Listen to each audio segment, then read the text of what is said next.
தூங்கு. என்னது அது? மஜா ஐட்டம். மஜா ஐட்டமா? Something wrong with you? என்ன இந்த ப்ளூஸ்ல முகமெல்லாம் வேறு? ஏன் இப்படி படம் படக்கிற? என்ன சமாச்சாரம்? மன்னிச்சுங்க.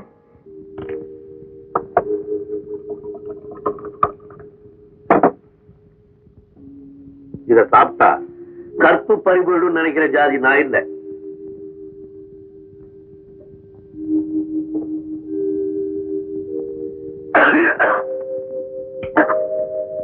நான் எந்த தொழிலாளர்களுக்காக பாடுபடுறனோ அவங்களுடைய வருமானம் பாதி இதுலதான் போகுது.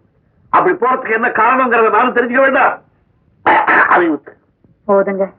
நான் எதையுமே ஆரம்பிக்க மாட்டேன், ஆரம்பிச்சா பாதியில நிறுத்த மாட்டேன். ஊத்துடின்னா என்னங்கிறீங்க? அதையும் கூட அதுக்கப்புறம் என்னென்ன வாயில வருது பாரு. ஊத்து.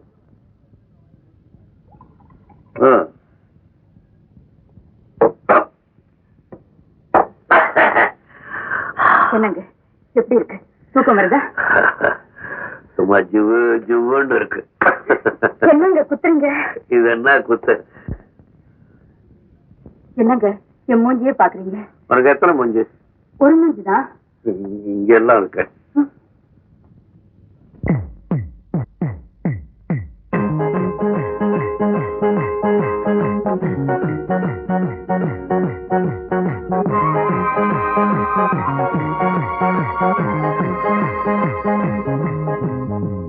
ஒன்னாயிருந்தது ஒன்பதா தெரியுது, ஒன்னாயிருந்தது ஒன்பதா தெரியுது, என் மேலே குத்தமில்லே, அடி இப்போ நான் சுத்தமில்லே, மேலே இருப்பது கீழே தெரியுது, கீழே இருப்பது மேலே தெரியுது, மேலே இருப்பது கீழே தெரியுது, கீழே இருப்பது மேலே தெரியுது, ஒன்னாயிருந்தது ஒன்பதா தெரியுது, என் மேலே குத்தமில்லே, அடி இப்போ நான் சுத்தமில்லே.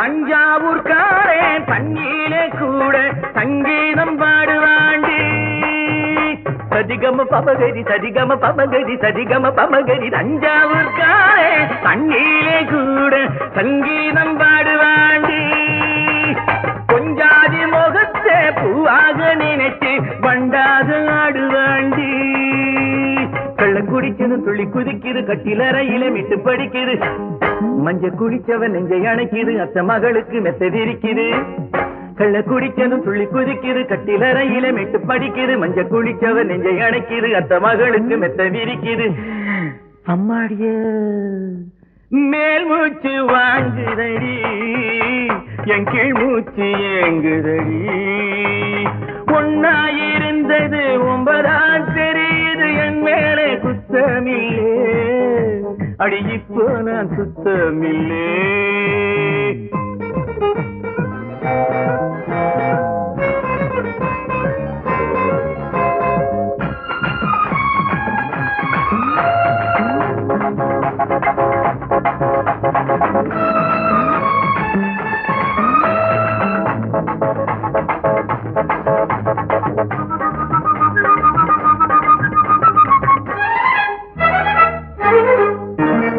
கஸ்தூரி மானே காவேரி மீனே கச்சேரி வைக்கலாமா, நீராண்டி எனக்கு நையாண்டி மேளம் கட்டாவே நிக்கலாமா, கஸ்தூரி மானே காவேரி மீனே கச்சேரி வைக்கலாமா, நீராண்டி எனக்கு நையாண்டி மேளம் கட்டாவே நிக்கலாமா, அள்ளி முடிக்கிற கொண்டை இருக்குது அடி குலுங்குற சண்டை இருக்குது, கிள்ளி பறிக்கிற ஆசை பொறக்குது கட்ட பொம்மனுக்கு மீச சிலுக்குது, அள்ளி முடிக்கிற கொண்டை இருக்குது, அடி குலுங்குற சண்டை இருக்குது, கிள்ளி பறிக்கிற ஆசை பிறக்குது, கட்ட பொம்மனுக்கு மீச சிலுக்குது.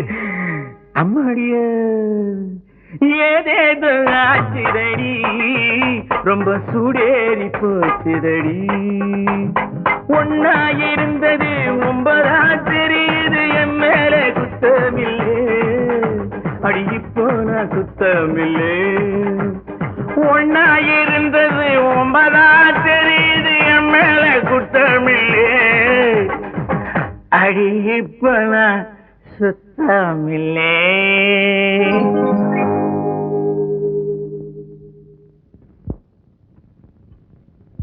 கற்பனையில குடிச்சு இப்படி ஆடுறாரு, நிஜமா குடிச்சாருன்னா என்ன ஆகுது?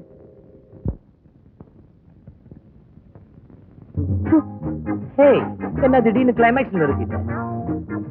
நல்லா இருந்த நம்ம 2 குடும்பத்துக்குள்ள மனஸ்தாபம் வந்துருச்சே. அவங்களுக்கு மனஸ்தாபம், நமக்கு மனசுல தாபம். அது பாட்டுக்கு அது வளரட்டும், இது பாட்டுக்கு இது வளரட்டும். இது எதுல போய் முடியுமோ என்ன ஆகுமோன்னு நான் கவலைப்பட்டுக்கிட்டு இருக்கேன். ஏன் கவலைப்படணும்? எங்க அப்பா ஒரு முரட்டு வைக்கல், உங்க அப்பா முரட்டு பணக்கார. இந்த மாதிரி 2 மலைகள் மோதிட்டா பாக்குறதுக்கு எவ்வளவு இன்ட்ரெஸ்டிங்கா இருக்கும். அதனால கையை எடுங்க. நீங்க என்ன கல்யாணம் பண்ணிக்குவீங்கன்னு என்ன நிச்சயம்? பண்ணிக்கலன்னா என்ன? தொட்டுக்கிட்ட வரைக்கும் சுகம், கட்டி பிடிச்சுக்கிட்ட வரைக்கும் லாபம் புரிஞ்சிருவோம். வில்லன் மாதிரி பேசுறீங்க. இந்த மாதிரி கங்கா, ஹீரோவுக்கும் வில்லனுக்கும் ஒன்னும் பெரிய வித்தியாசம் இல்ல. 2 பேரும் ஒரே ஹீரோயினை தான் லவ் பண்றானுங்க. சமயம் கிடைச்சா 2 பேரும் ஹீரோயின் சேல உருவானுங்க. இதுல என்னன்னா, ஹீரோயினுக்கு ஒருத்தனை பிடிக்கலன்னா அவன் தான் வில்லன், பிடிச்சா அவன் தான் ஹீரோ. எப்படி? எந்த விஷயத்தையுமே தலைகீழா மாத்தி மாத்தி விளக்கம் சொல்றதே உங்களுக்கு வேலையா போச்சு. மிஸ்டர் நாகராஜன், கைலாசமே ஒரு லாயர். நீங்க அவரை வச்சுக்கிட்டு இந்த கேஸை எங்கிட்ட ஹேண்ட் ஓவர் பண்றது? இதுக்கெல்லாம் எனக்கு எங்க சார் இருக்கு நேரம்? ஒன் வே டிராபிக்ல போறவன், ரோட்ல ஒண்ணுக்கு இருக்கிறவன், ஹோட்டல்ல 1 மணி நேரத்துக்கு குடும்பம் நடத்துறவன், இந்த மாதிரி பெரிய கேஸுக்கெல்லாம் அட்டெண்ட் பண்றதுக்கு என்ன விட்டா வேற யார் சார் இருக்கிறா? இந்த சின்ன கிரிமினல் கேஸை நீங்க ஹேண்டில் பண்ணுங்க, 4 பேர் பொழைச்ச மாதிரி இருக்கட்டும். பட் இது ஜிகே சம்பந்தப்பட்ட விஷயம். அவர்கிட்ட நேருக்கு நேரா கூட மோதிடலாம். ஆனா அவரை சாட்சியா கூண்டுல ஏத்தி விசாரிக்கிறது சாதாரண விஷயம் இல்ல. ஏத்திதான் பாப்போமே என்ன நடக்குது. All right. Eswar. Yes sir. Nagaraj, இந்த கேஸ நான் ஈஸ்வர்ட்ட ஹேண்ட் ஓவர் பண்றதுல உங்களுக்கு ஒன்னும் அப்செக்ஷன் இல்லையா? பாப்போம். அவங்க அப்பாவை சாட்சியா விசாரிக்க கூடிய தைரியம் அவருக்கு இருக்கான்னு கேளுங்க. போன்ல ஏதோ சொன்னாரு, எதிரியை மூக்கணிக்க மாட்டேன். எஸ் சொன்னேன், இப்பவும் சொல்றேன். I will never poke my nose unnecessarily. If necessary, I will poke my entire face. தொழில் வேற, உறவு வேற. சார், இந்த கேஸை நான் அட்டெண்ட் பண்றேன். Good, okay, thank you. சும்மா அட்டெண்ட் பண்ணாதீங்க, ஜெயிச்சு காட்டுறீங்க. உங்க பேர்? கார்த்திகேயன். உங்க அப்பா பேர்ல உங்களுக்கு மதிப்பு இல்லையா? வை? பேருக்கு முன்னால இனிஷியல் விட்டுட்டு சொல்றீங்களே. பேருக்கு முன்னால இனிஷியல் போட்டுக்கிறவன்னா அப்பா மேல மரியாதை உள்ளவன் அர்த்தமா? உங்க தொழில்? வக்கீல். சாட்சிக்குள்ள நீங்க நிக்கிறது இதான் முதல் தடவையா? எஸ். வக்கீல் கேட்கிற எல்லா கேள்விக்கும் சாட்சி சரியான பதில் சொல்லணும், தெரியும்ல? சாட்சிக்குள்ள வந்து நிக்கிறவன் வக்கீல் வீட்டுல வேலை செய்யறவன் இல்ல. ஒழுங்கான கேள்வியா இருந்தா நியாயமான பதில் கிடைக்கும். கைத்தட்டுறதுக்காகவே கும்பலை கூட கூட்டிட்டு வந்திருக்கீங்களா? கும்பலை கூட்டி தான் கைத்தட்டல் வாங்கணுங்கிற நிலைமை இன்னும் இந்த நாட்டுல எனக்கு ஏற்படல. அதோ நிக்காரே, அவர்தான் என் கட்சிக்காரர். பஸ்ஸுக்கு தீ வச்சதா சொல்லி அவரை தானே போலீஸ பிடிச்சு கொடுத்தீங்க? அவர் தான் பஸ்ஸுக்கு தீ வச்சாருன்னு எதை வச்சு சொல்றீங்க? பஸ் எரியும் போது அவர் தான் அதுக்கு முன்னால நின்று டான்ஸ் ஆடிக்கிட்டு இருந்தார். அவரு பஸ் மேல பெட்ரோலை ஊத்தி நெருப்பு வச்சதை உங்க 2 கண்ணால பாத்தீங்களா? நான் பாக்கல. That is the point. Point சொன்னதே நான் தான். அங்க பஸ் சொன்னேன். That is the point. அது இருக்கட்டும், என் கட்சிக்காரர் நரேஷ் உங்களுக்கு உறவினர் தானே? இல்ல. இல்லையா? அவர் உங்க மனைவியோட அண்ணன் மகன் தானே? அப்புறம் எப்படி உறவினர் சொல்றீங்க? கண்ட பயனெல்லாம் உறவினரா ஏத்துக்க மாட்டேன். என் லட்சியத்துக்கு யார் ஒத்து வர்றாங்களோ அவர்கள் தான் என் உறவினர். அதாவது நீங்க சொல்றதுக்கெல்லாம் ஜால்ரா போடணும். அவங்கதான் உங்க உறவுக்காரங்க, அப்படிதானே? மட்டப்பயமான. This is court. நிச்சயம் சக்கரம் பச்சனை சாவாங்க வார்த்தையெல்லாம் எழுதி வச்சுக்காங்க. இதெல்லாம் சகஜம்தான். உட்காருங்க, வருத்தப்படாதீங்க. சரி வரான பிரபல வக்கீல் ஜி.கே. அவர்கள் முன்கோபத்தை மூக்கின் நுனியில் வைத்திருப்பவர், உணர்ச்சி வசப்பட்டவர். அளவு கடந்த கோபத்தினால் என்ன செய்கிறோம் என்று தெரியாமலே சில காரியங்களை செய்து விடுவார் இந்த முரட்டு ஜீனியஸ். இதை கணம் கோட்டார் அவர்களுக்கு நிரூபிக்கவே அப்படி ஒரு வார்த்தையை அவரிடம் சொன்னேன். Your Honor, சம்பவம் நடந்த சூழ்நிலையை நீங்கள் கவனிக்க வேண்டும். பஸ் எரிகிறது. எரிகிற பஸ்ஸுக்கு முன்னால் வேடிக்கை பார்க்க போன அவரது உறவினரான எனது கட்சிக்காரர் வாயில் சிகரெட்டுடன் நின்று கொண்டிருந்தார். மாமாவை கண்ட இவர் பயந்து நடுங்கி இருக்கிறார். அந்த நடுக்கம் அவருக்கு டிஸ்கோ டான்ஸ் ஆக தெரிஞ்சு இவரை குற்றவாளி ஆக்கிடுச்சு. அந்த இடத்துலதான் மிஸ்டர் ஜி.கே. தப்பு பண்ணிட்டார். ஒரு நிரபராதியே அநியாயமா குற்றவாளின்னு சொல்லி புடிச்சு கொடுத்துட்டார். என் கட்சிக்காரர் செஞ்ச ஒரே தப்பு அவர் வாயில் சிகரெட் வச்சிருந்தது. That's all, Your Honor. சாட்சி விசாரணை முடிஞ்சிச்சு. சாட்சி போகலாம்.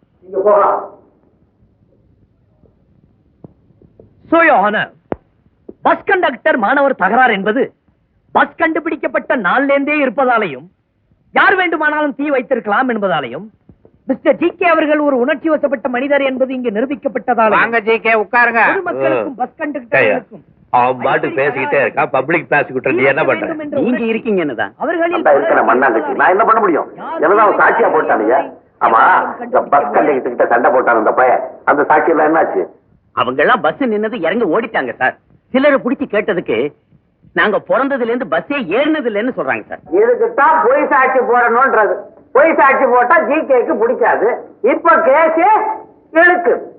சோ இந்த கேஸ கொடுத்த மிஸ்டர் ஜி.கே. உள்பட இந்த வழக்கில் சரியான சாட்சிகள் இல்லாததால் இந்த வழக்கை தள்ளுபடி செய்து எனது கட்சிக்காரரான நரேஷை விடுதலை செய்யுமாறு தாழ்மையுடன் கேட்டுக் கொள்கிறேன். That's all, Your Honor. என்ன ஜி.கே. எந்திரிச்சிட்டீங்க? அப்பவே சொன்னமே கேட்டீங்களா? போய் சாட்சி போடணும்னா அதான் போட்டிய ஜெயிச்சிடுச்சே. நீங்களும் இருக்கீங்களா கவனம் போட்டுக்கிட்டு? என்னடா கத்த ஆக்குறாரு ஒரு மாதிரி.